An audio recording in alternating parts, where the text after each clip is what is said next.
After my own son's fraud destroyed my company and reputation, I ended up working as a waitress. If you're listening to this, hit subscribe and tell me where you're watching from. Because what happens next, you won't believe. One afternoon, a wealthy businessman smirked at me and said, "Giving stock tips with the coffee, are we?" He had no idea who I used to be. I glanced down at the papers he'd left on the counter and said quietly, "At this pace, you'll be out of business before summer." He laughed, but the next morning, at 7 a.m. sharp, he was standing at my door.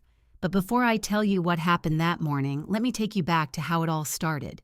2 years ago, I was Elaine Carter, senior partner at Carter & Finch Financial Group. My office towered above Boston Harbor, glass walls, city skyline, and a mahogany desk. I managed portfolios worth over $40 million. Tech founders, real estate magnates, legacy families, they all trusted me to grow their wealth. My life looked perfect from the outside, but inside my own company, something was quietly rotting. That something was my son, Nathan Carter. He wanted success, fast, flashy, and reckless, and he thought he could fake his way to it. I still remember that morning in October. I was reviewing quarterly reports when federal agents burst through our doors. Navy jackets, cold voices, seizure notices. They took everything, from my office mug to the family photos on my wall.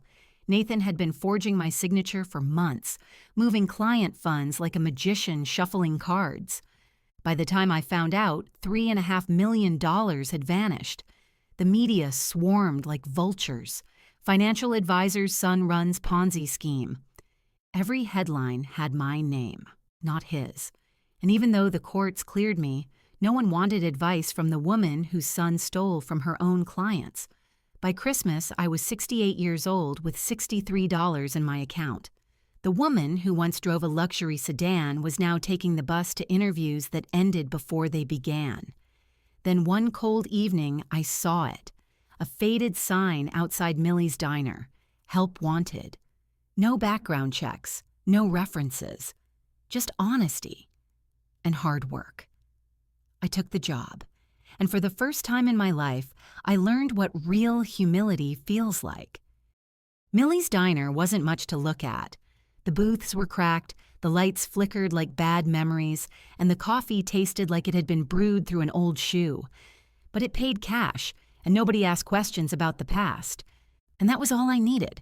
I had traded glass offices and boardrooms for greasy counters and chipped mugs. Every morning I tied my apron, pasted on a smile, and served eggs to people who didn't know I once handled millions. After a few months, I got used to it. The routine, the noise, the faces, until he walked in. It was a Thursday morning in March, one of those Boston Harbor days when winter and spring fight for custody. The door chimed, and in walked a man who looked like he belonged in a magazine, not a diner. Sharp suit, Italian shoes, a watch that screamed money. He moved with the kind of confidence only power and arrogance could buy. He sat at booth 7, spread his papers across the table, and started barking orders into his phone loud enough for the whole diner to hear. His name, I'd later learn, was Victor Hale, CEO of an investment empire built on ego and borrowed time. I walked up holding the coffee pot like a weapon of patience. "Sir," I said with a polite smile, "I'll need you to lower your voice. Other customers are trying to enjoy their breakfast." He didn't even look at me at first. When he finally did, his eyes were cold, calculating, the kind of look I'd seen 100 times in boardrooms. He waved a dismissive hand. "I'll have coffee." Black. And whatever passes for Eggs Benedict in this place. He went back to his call. The words that followed, "Do you understand this deal is worth more than your entire life?" weren't aimed at me, but they hit anyway. The diner went silent. People stared. I could feel my cheeks burn. The same shame that had followed me since the day my son's mistakes became my headline. Then I saw them. His papers spread across the table, financial statements, mergers, assets. And one glance was all it took. I recognized the numbers, the cracks. The same warning signs I used to find in failing portfolios. So I took a breath, steady and sharp. "Actually," I said, "you're about to lose everything you think you own." He blinked, confusion flashing to irritation. "What did you just say?" I poured his coffee and met his gaze. "Your debt ratio's dangerous. Your liquidity's collapsing. If I had to guess—" I paused. 6 months before bankruptcy. He stared at me like I'd spoken another language. Then, with a mocking smile, "And you're qualified to make that judgment because—" I set the pot down and said quietly, "Elaine Carter." Carter and Finch Financial Group. I was managing portfolios before you could afford that watch. He didn't laugh this time, just gathered his papers and left his breakfast untouched. And the next morning, at exactly 7 a.m., someone knocked on my door. It was him. The next morning, the world was still half asleep. Rain tapped softly against the diner windows as I set out mugs and silverware, ready for another quiet shift at Murphy's. Then came a knock. 3 sharp raps on the glass door. Too early for customers. I turned, and there he was, Victor Hale. The same man who'd mocked me less than 24 hours ago. Only now his perfect suit was wrinkled, his hair damp from the rain, and in his hands, a manila folder clutched like a life raft. "We're not open yet," I said cautiously. "I need to talk to you," he replied, voice low and strained, "about what you said yesterday." I hesitated, then unlocked the door. He stepped inside, dripping rainwater onto the tile, looking less like a billionaire and more like a man on the edge. I poured him coffee. Old habits die hard, and he slid the folder across the table. Inside were financial statements, contracts, spreadsheets, chaos on paper. "I spent all night going through these," he said. "My accountant insists everything's fine. But after what you said—" He took a shaky breath. "I can't stop thinking about it." I glanced at the numbers. The same patterns jumped out immediately. Reckless loans, over-leveraged assets, blind optimism dressed as strategy. I looked up. "You're in trouble, Mr. Hale." He swallowed hard. "How bad?" "Bad enough that pretending won't save you." Silence hung between us, broken only by the hiss of the coffee pot. Then he leaned forward. "Help me, Elaine." I blinked. "Help you?" "I'm a waitress." He shook his head. "No, you're Elaine Carter, the woman who built Carter and Finch from nothing. You saw through my company in minutes. My team hasn't in years. For the first time in a long time, someone looked at me. Not with pity, but with respect. I wanted to say no. I'd buried that life. But the truth was, I missed it. The numbers, the challenge, the control.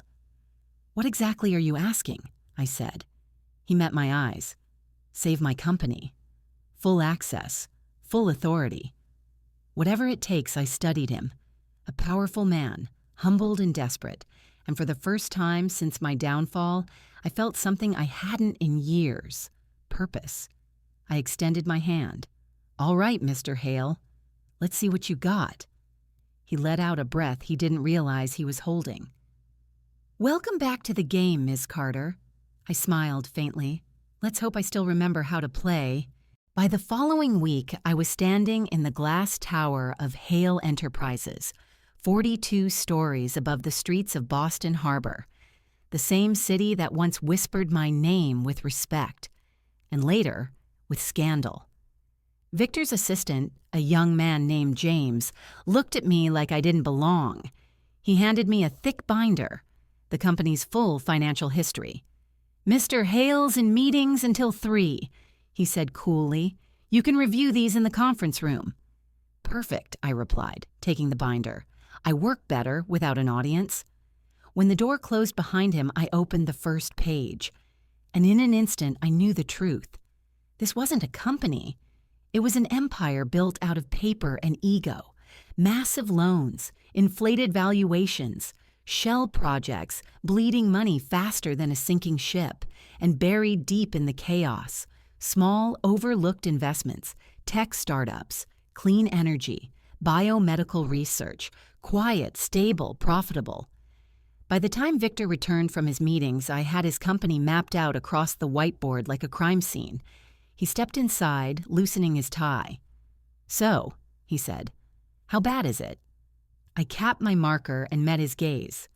"Worse than you think, but not hopeless." He sat down heavily. "Tell me." "You've been chasing headlines instead of balance sheets," I began. "You poured money into flashy, high-risk projects for the prestige, not the profit. Meanwhile, your small, ignored investments are quietly keeping you alive." Victor rubbed his temples. "So what you're saying is, I'm an idiot." I smiled faintly. "I'm saying you started believing your own press releases. It happens to the best of them." He chuckled, tired but genuine. Brutal honesty. "I see that's your specialty. It's what you hired me for," I said. Over the next week, I worked day and night. No assistants, no luxuries. Just me, a pot of black coffee, and the data. When the plan came together, it was surgical. Sell the failing real estate ventures, liquidate 3 underperforming subsidiaries, reinvest in the quiet, stable assets everyone ignored. When I presented the plan, Victor looked half relieved, half terrified. "My board will need detailed justification," he warned. "Then we'll give them exactly that," I replied. "This isn't about pride anymore, Victor. It's about survival." He studied me for a long moment, then nodded slowly. "All right, Miss Carter," he said. "Let's save an empire built on sand." A week later, I walked into the boardroom of Hale Enterprises, 12 leather chairs, a table big enough to land a plane, and 11 faces watching me like hawks sizing up prey. Victor sat at the head, calm but tense. Across from him was Daniel Ross, the board chairman, the kind of man whose smile never reached his eyes. He leaned back, steepling his fingers. "So this is our consultant," he said, his voice dipped in arrogance and skepticism. "Brought in to clean up your mess, Victor?" I smiled politely. "Brought in to prevent it from getting worse." The air tightened.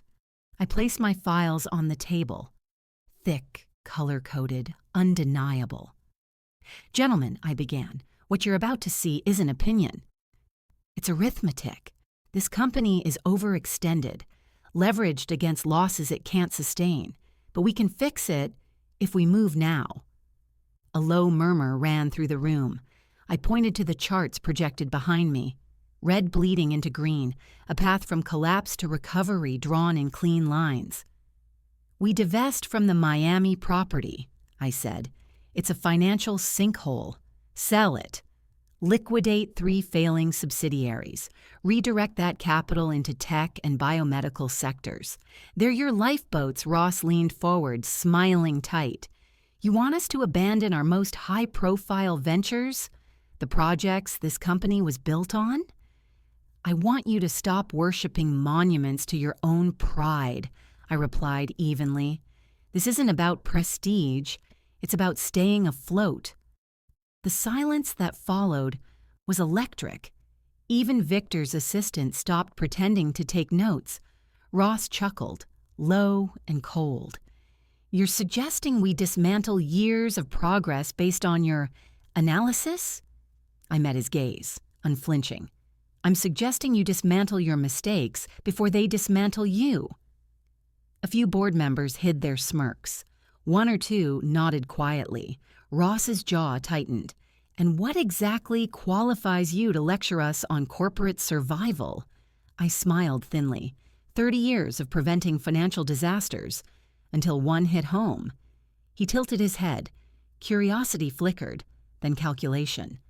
Before he could press further, Victor interjected. "Daniel, we've discussed this. Elaine's data is sound.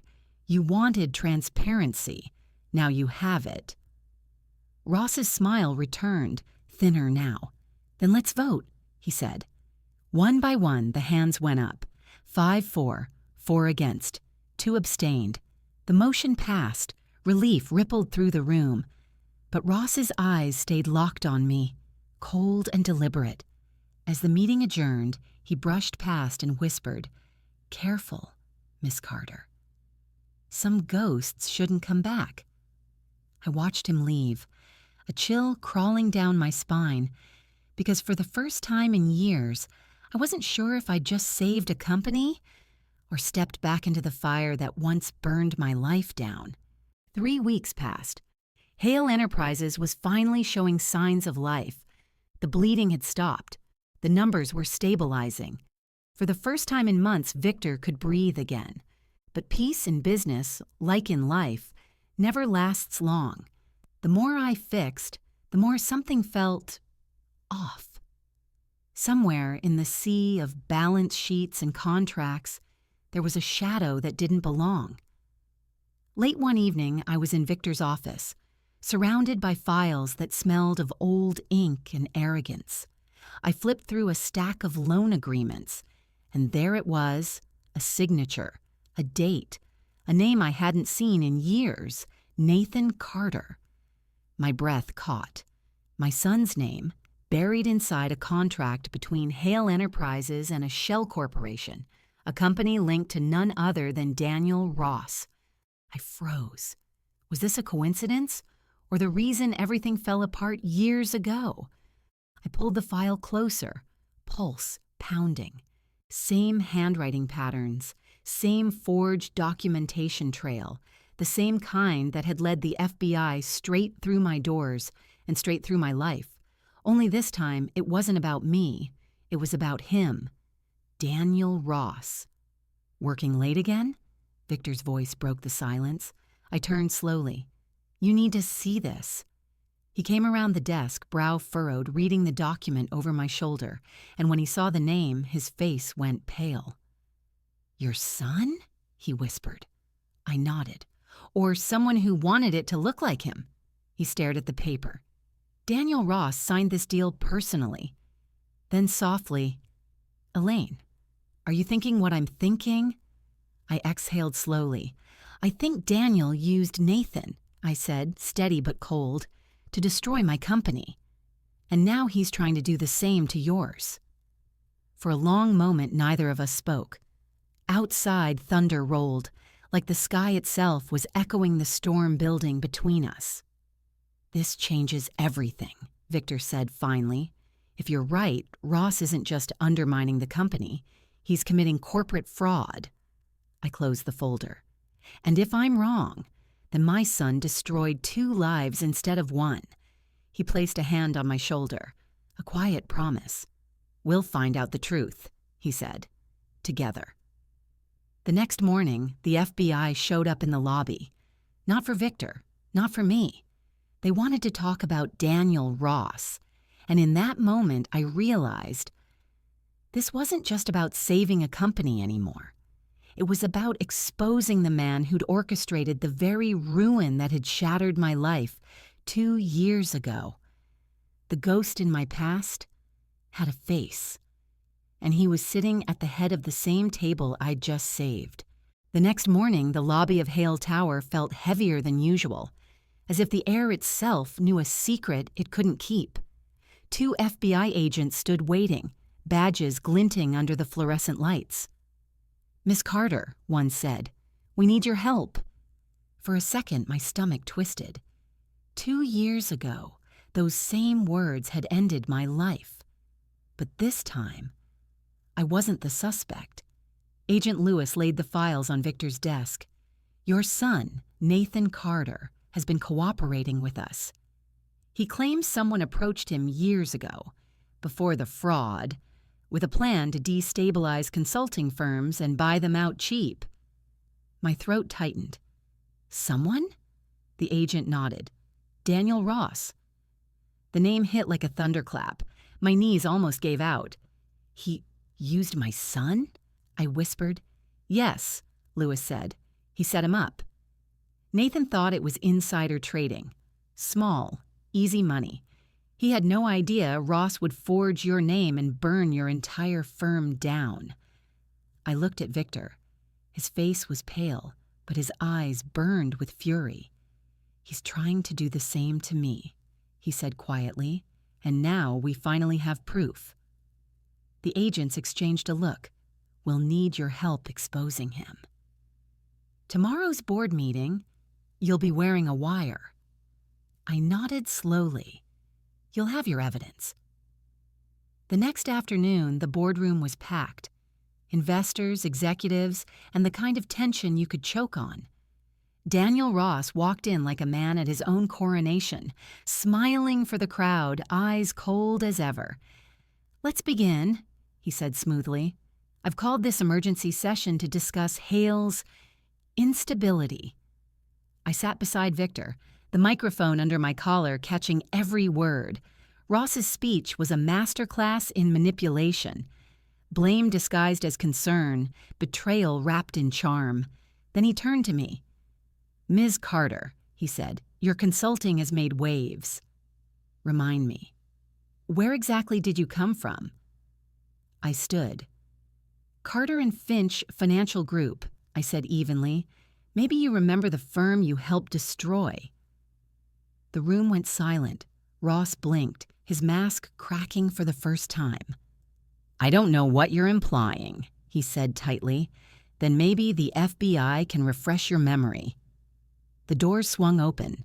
Agents Lewis and Foster stepped in, badges raised. "Daniel Ross," Lewis announced, "you're under arrest for conspiracy to commit wire fraud, corporate espionage, and racketeering." The room erupted. Gasps, whispers, chaos. Ross tried to speak, but the wire had already captured everything. Every lie, every threat, every whispered confession. As they cuffed him, he glared at me. "You'll regret this, Carter." I met his stare. I already did.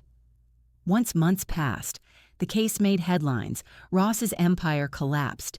Nathan was cleared and began rebuilding his life. As for me, I reopened my practice. Not Carter and Finch.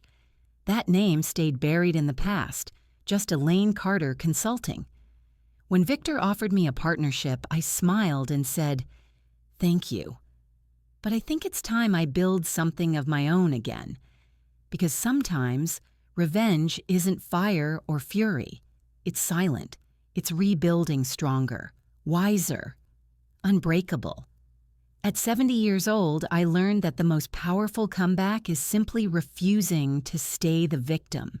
If this story touched you, don't forget to show it. Hit like. Leave a comment with a strong arm emoji. If you've ever had to rebuild yourself, and subscribe for more stories that remind you it's never too late to rise again.